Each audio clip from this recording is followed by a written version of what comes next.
All right, so let's talk about this year's team. And obviously, Dante Moore has been unbelievable. He's right up there already in Heisman discussions.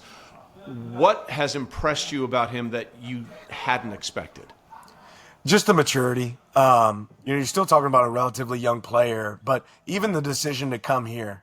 I think early on coming out of high school was like anxious to be on the field, anxious to go play, and then he goes and gets some of that experience. And he looks around college football and he says, "Okay, this didn't work out exactly like I thought it would. Let me go somewhere where one, I really want to be at, and two, I believe they're going to develop me and get me where I want to go."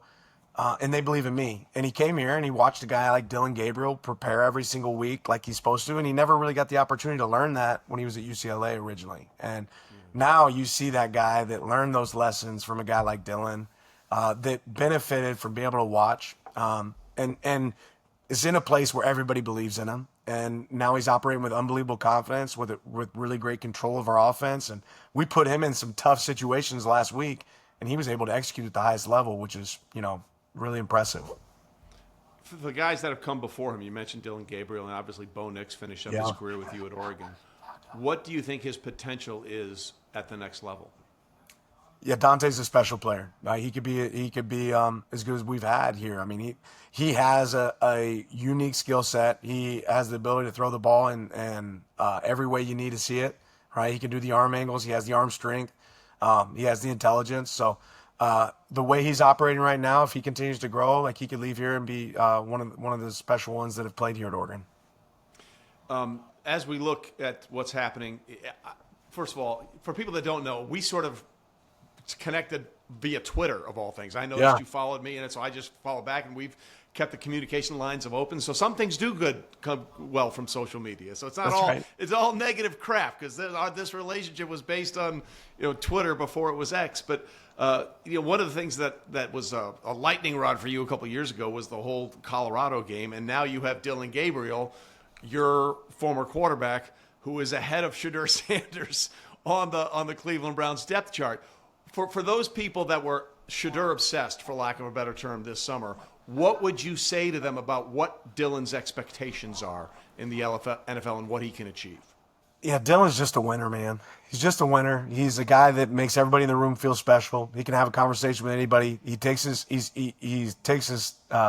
game really serious. He's going to put in the extra work, but he has a special confidence about himself, and he doesn't get distracted. And he just wants to go out there and have success. So anybody that gets to have a Dillon Gabriel on their team should feel really fortunate, just because of what you're adding to that locker room and how he's going to make the people feel in that locker room and how hard he'll work for them. And then, of course, Bo has just exploded. His rookie year, the back half of his rookie year was unbelievable. He got off to a great start week one. They had that horrible loss to the Colts in that leverage call. But are you surprised at all by how well Bo has adapted to the NFL?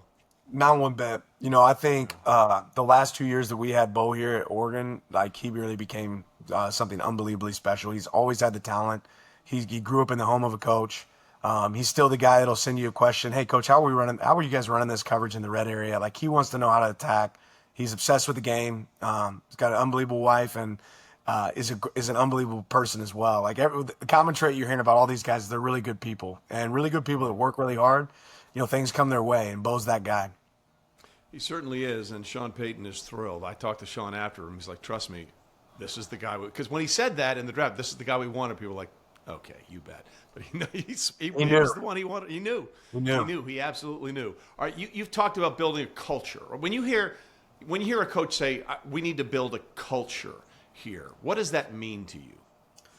First part that sticks out to me is like player standards. Right? It doesn't matter necessarily what the coach wants to accomplish. It matters when that means so much to the players that they're going to call it out. Like, no, we're going to run. We're going to break out of the huddle. It's going to look like this. No, we're going to run the ball.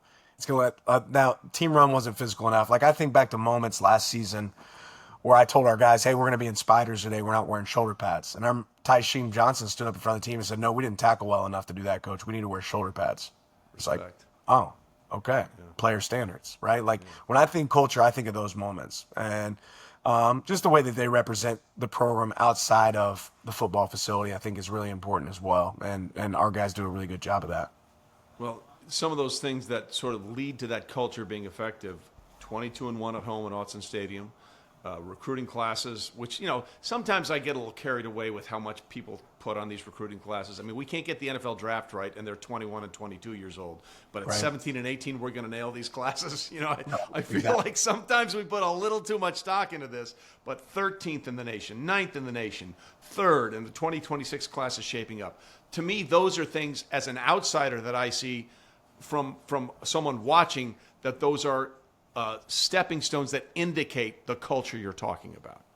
Yeah, there's a lot of people that want to be a part of what we're doing, and then when they get here, they want to stay, right? And I think that speaks volumes of what our players have created in this locker room, what our coaches have done an unbelievable job of in the direction of this program. I just got done doing a little facility tour outside of our building. We're building new facilities now. It's gonna be better than what we've had here before, and what we have here before is unbelievable. But we're gonna have a brand new indoor. We're gonna have a brand new setup, and those things is what part of what makes Oregon so special is they continue to say, how can we elevate? How can we continue to improve? And that's the same thing. Those are the same kind of players that we want in our program. Obviously, one of the big games coming up for you, and we don't want to jump ahead, but But you want to jump ahead. The whiteout game, Penn State, right? That.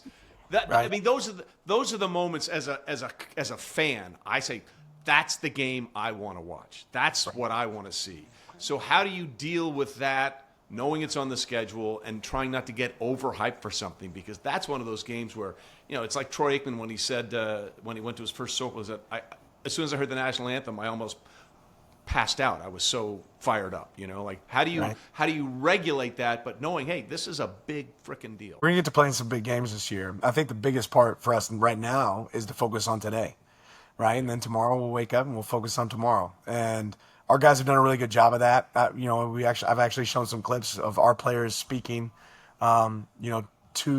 to media, and how they've done such a wonderful job of focusing on the right now. So we have to focus on the right now, and then we get to celebrate moments like that. And it's always about playing the game, not the occasion when you get in games like that. But as a coach, am I excited to, be at a whiteout game? Yeah, this will be my first one. We were really excited last year to go into the big house, right? And when you get to experience things like that, that's part of what makes the Big Ten so special, to get to go play in those environments. It's part of what makes this league fun. But we're not there yet. We got to worry about Oregon State before we get to touch that. Yeah. So, right after the playoff last year, I texted you and you said, thanks, I just wasn't good enough. What did you take, which I respected, by the way, taking ownership of that right away, even though I thought, you guys were fine. Not in the first quarter. Not in the first quarter. Other than that, everything turned out okay. Yeah. What did you take away from that will help you guys, assuming you get into the playoff, when it certainly looks like we're headed that way? But what will you take away from the experience last year that will benefit you if we get there again? I just got done having this conversation with Dante earlier today. We always meet and kind of talk through game plan. I talk about how much I've learned from losses, like how losses have been really shaped who I am, and I think back to big losses. And when I was at Georgia, we lost to Florida in a game that I was just heartbroken because I thought I did a really bad job of having our defense ready that day. Think back to the SEC championship game that we lost to Alabama, right? We go on later on that year to win the national championship. Think about my first loss here as a coach when I just got to Oregon. We had to go play Georgia for game one, and we're not even off the field, and the band's taking the field, and just everything kind of went wrong. And how many lessons I learned, and just like that last year, we had one loss, but it was the last one, and we learned some big lessons, like little things that we want to make sure that we have variables for, coverage adjustments, ways that we can stay on schedule, more aggressive plays on from my end. When we're in games like that and moments like that, we got to be aggressive to give ourselves a chance, especially when you start off in the wrong end. And then also just the acknowledgement that sometimes it's not your day, and that just happens. So we took a lot from that game, and Ohio State was humming, man. They unbelievable season, great job by Coach Day, some great players on that team. But I think we definitely learned from that moment, and we'll see what it looks like if we get that opportunity again. Boy, you're not kidding. Some days it's not your day. Yesterday on 16, I hit the pin, and it ricocheted 30 yards left into the frickin' hazard. I'm like, really? But what else am I supposed to do? Like, what else am I supposed to do? I get it.